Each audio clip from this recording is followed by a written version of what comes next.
Hello everyone, welcome to our channel medical fantasy. तो बच्चों, आज हम एक इम्पॉर्टेंट टॉपिक पढ़ने जा रहे हैं। तो टॉपिक का नाम है कॉमन डिसीजेस इन ह्यूमंस।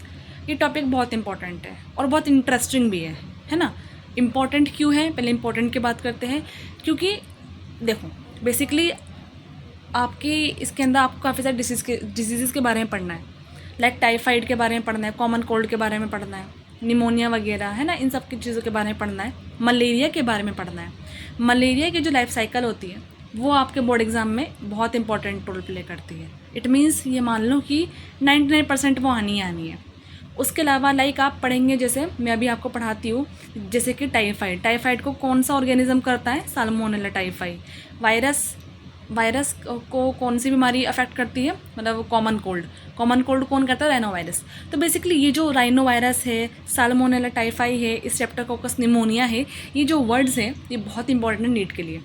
आप प्रीवियस ईयर उठा के देखिए, मैचिंग के फॉर्म में आपको मिलेंगे। ठीक है, यहाँ पे आपको बीमारी के नाम लिखे होंगे, बराबर में आपके नाम लिखे होंगे कौन सा ऑर्गेनिज्म उसको अफेक्ट करता है। तो टॉपिक तो देखो इम्पॉर्टेंट है और इंटरेस्टिंग क्यों है? ये टॉपिक इंटरेस्टिंग इसलिए है क्योंकि इस टॉपिक को पढ़ के हमें डॉक्टर्स वाली फीलिंग आती है कि हाँ चलो, अब लग रहा है कि हम साइंस साइड के स्टूडेंट हैं, नहीं तो फिजिक्स केमिस्ट्री में तो हमारा मत्था ही ख़राब हो जाता है। तो चलिए, बहुत हो गए बातें, स्टार्ट करते हैं अब इस टॉपिक को। बेसिकली तो आपने सुना होगा बैक्टीरियल डिसीज़ हो रही है, किसी को वायरल डिसीज़ हो जाती है, किसी को फंगस हो जाता है, किसी को प्रोटोजोआ हो जाता है, किसी को हेलमेंथिस हो जाता है। लाइक बैक्टीरिया है ना। हम सुनते हैं ना कि बैक्टीरिया हो गया उस पेशेंट को, इट मीन्स उसको कौन सी बीमारी हो गई? टाइफाइड की बीमारी हो गई, है ना। एग्जाम्पल बता रही हूँ। किसी को वायरस हो गया तो भैया वायरस का सबसे कॉमन एग्जाम्पल कोरोना ही है। बट अपार्ट फ्रॉम कोरोना जो हमारे सिलेबस में हम वही पढ़ेंगे, कॉमन कोल्ड, नज़ला होता है ना। जब भी तो जिनको कॉमन कोल्ड होता है वो पेशेंट अपने मास्क वास्क लगा के उनको रखना चाहिए, तो वो वायरल इन्फेक्शन है। फंगस, इसकी वजह से भी काफ़ी सारी बीमारियाँ होती हैं, जैसे कि कहते हैं ना दांत खुजली, तो ये सब फंगस की वजह से होती है। प्रोटोजोआ मलेरिया की वजह से होता है, मतलब मलेरिया की वजह से मतलब समझ रहे हो ना, प्रोटोजोआ मलेरिया करवाता है। हेलमेंथिस आपने सुना होगा, एलिफेंथिसिस नाम की बीमारी के बारे में, है ना, तो वो सब करवाता है। अभी बीमारी क्या होती है अभी आपको समझ में नहीं आ रहा होगा, आई थिंक वायरस को छोड़ के किसी को कुछ भी समझ में नहीं आया होगा। टेंशन नोट, अभी समझाते हैं, ठीक है। तो सबसे पहले आपको पता होना चाहिए आपको पढ़ना क्या क्या है। मैं अभी आपको इंट्रो दे रही हूँ ओनली। सो ये है जो आपको इस कॉमन डिसीज इन ह्यूमन वाले टॉपिक में पढ़ना है, ये सब इतना सा। जैसे कि बैक्टीरियल डिसीज़ है तो वो टाइफाइड कर बैक्टीरिया जो है वो 2 डिसीज़ करवाता है, टाइफाइड एंड निमोनिया। वायरस जो है वो डिसीज़ करवाता, कॉमन कोल्ड करवाता, बहुत सारी ये डिसीज़, बट आपके सिलेबस में यही है तो आपको ये पढ़ना है, ठीक है। बाकी पढ़ना कॉलेज में आके, ठीक है। प्रोटोजोआ जो है वो मलेरिया करवाता है। अमियोबियोसिस एक बीमारी होती है, वो प्रोटोजोआ करवाता है। अब इस बीमारी के सिम्टम्स क्या है ना, उसके अलावा कौन इसको करवाता है वो सब पढ़ेंगे। राउंड वॉर्म, जो राउंड वॉर्म होता है वो करवाता है अस्कारिस। क्या होती है अस्कारिस? नहीं सुनी होगी, समझाती हूँ, है ना। उसके अलावा आपकी होती है हेलमेंथिस आपको करवाती है एलिफेंथियासिस, ठीक है, समझ रहे हो ना आप? ओके।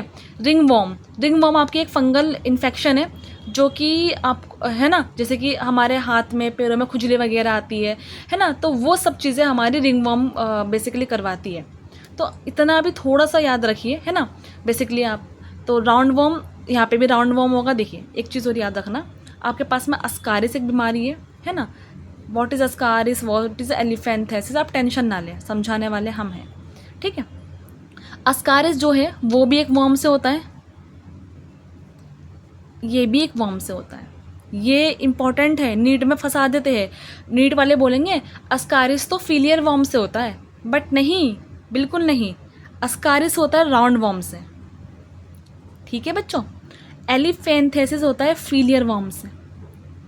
इसको याद करने की ट्रिक एक लेम सी ट्रिक है, बट कोई बात नहीं, ये ट्रिक आपको याद आएगी। लेम ट्रिक ही याद करनी चाहिए, ई के बाद एफ आता है ना, तो एलिफेंथेसिस एंड आपका फीलियर वॉर्म, ठीक है। और ये दोनों बीमारी कौन एक ऑर्गेनिज्म करवाता है, which is called as helminthes, ठीक है। Ringworm fungal. तो इतना आपको इंट्रो समझ में आया, है ना, ये इंट्रो समझ में आ गया। तो इस इंट्रो को पढ़िए। नेक्स्ट वीडियो में मैं स्टार्ट करूँगी टाइफाइड के बारे में, ठीक है, टाइफाइड के बारे में बेसिकली।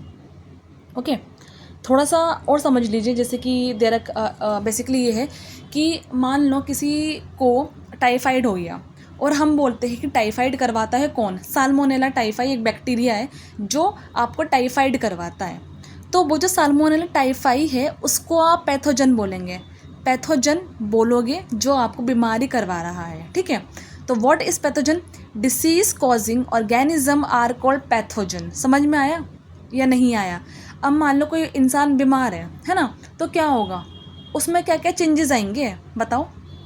ये लिखा हुआ है ना कि बेसिकली कोई इंसान है वो बीमार है, तो क्या मान लो किसी को फीवर है तो आप देख के बता दोगे, मतलब देख के नहीं, आप उसको आप बोलोगे क्या हुआ, तबीयत खराब है क्या, क्यों? क्योंकि आपको लग रहा है उसके फेस को देख के, है ना, उसकी बॉडी को देख कर कुछ तो बीमारी इसको हुई है, तो आप उसकी मॉर्फोलॉजी को देख के बता देंगे।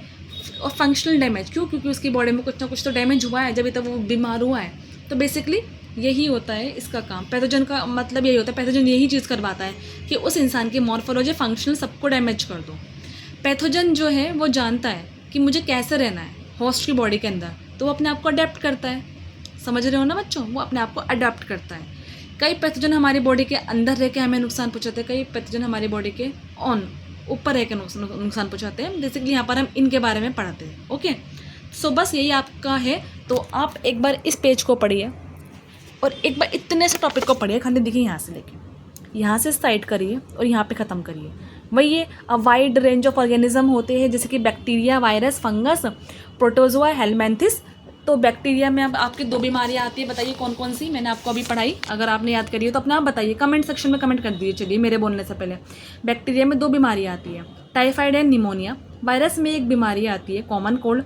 फिर क्या है, फंगल में कौन सी बीमारी आती है बताइए, रिंगवॉर्म, है ना, ठीक है, दाद, खुजली। प्रोटोजोआ में तो बहुत इंपॉर्टेंट, मैंने सबसे पहले बताया था मलेरिया, इंपॉर्टेंट है। एक और बताइए, अमीबियोसिस, हेलमेंथिस से मैंने आपको 2 बताई थी, बताइए क्या क्या बताई थी, वॉर्म्स के नाम से बताई थी ना, filarial worm and another one is the round worm, it means ascaris and the एलिफेंथेसिस।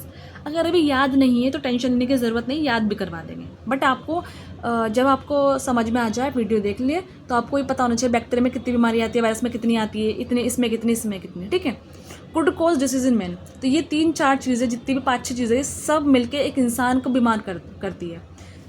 Such disease causing organism, एक ऐसा ऑर्गेनिज्म जो किसी भी इंसान को बीमार कर रहा है, बीमारी फैला रहा है, उसको आप पैथोजन कहेंगे। काफ़ी सारे पैरासाइट ऐसे होते हैं जो पैथोजन को नुकसान पहुंचाते हैं, हार्म करते हैं होस्ट को, उसकी बॉडी के अंदर रह के, इन और ऑन, या उसकी बॉडी के ऊपर रह के। बेसिकली क्या करते हैं, ये हमारी बॉडी में हमारे बॉडी के अंदर जाएंगे किसी भी तरीके से, है ना, वहाँ पे आके मल्टीप्लाई करेंगे। अभी आप मलेरिया में पढ़ेंगे कि भैया हमारी बॉडी में गया और वहाँ पे उसने जाके मल्टीप्लाई करा, उसने हमारे आरबीसी को ख़त्म कर दिया, ठीक है, एक केमिकल हीमोजोइन निकला, वो भी पढ़ेंगे आप। एंड इंटरफेयर करते हैं, अब बेसिकली हमारी बॉडी में जाएंगे, मल्टीप्लाई करेंगे, अपनी प्रोजेनी को डेवलप करेंगे और इंटरफेयर करेंगे। क्या इंटरफेयर करेंगे कि हम जो नॉर्मल एडीएल अपने करते हैं, नॉर्मल वाइटल एक्टिविटीज़ करते हैं, हम वो नहीं कर पाएंगे, जिसका मतलब क्या होगा, हमारी मॉर्फोलॉजी में चेंज आएगा। इट मीन जैसे कि हमारे फेस में थोड़ा सा चेंज आएगा, हमारी बॉडी का स्ट्रक्चर थोड़ा सा हमें लगेगा कि यार नहीं, तबीयत ख़राब है ना। उसके अलावा हमारी बॉडी का फंक्शन तो ख़राब होने ही होने, है ना। पैथोजन अडेप्ट करता है इन्वायरमेंट को होस्ट के, है ना। एग्जाम्पल में वो पैथोजन जो कि हमारी गट में एंटर कर रहा है, वो जानता है कि उसको कैसे रहना है स्टमक में। देख रहे हो आजकल तो बैक्टीरियाज भी स्मार्ट हो रहे हैं, फ़ोन ही स्मार्ट नहीं है, ठीक है बेटा। एग्जाम्पल में वो पैथोजन जो कि एंटर करता है हमारी गट में, वो जानता है कि उसको कैसे सर्वाइव करना है स्टमक में, इट मीन्स लो पीएच पे, और काफ़ी सारे एंजाइम्स में, ठीक है। अब इसमें ऐसा कुछ नहीं है, अब आपको बस नेक्स्ट वीडियो आ रही है, बस उसमें आपको हम पढ़ाएंगे बैक्टीरिया के बारे में। ये तो बेसिक था, अब इंटरेस्ट आना शुरू हुआ क्योंकि इसके अंदर आप सिम्टम्स पढ़ेंगे, ठीक है, कि कैसे बीमारी होती है, तो ये एक अच्छा फैक्टर है, ठीक है। सो ठीक है, ऑल द बेस्ट बच्चों। इसके बाद बैक्टीरिया वाला लेक्चर देखना आप।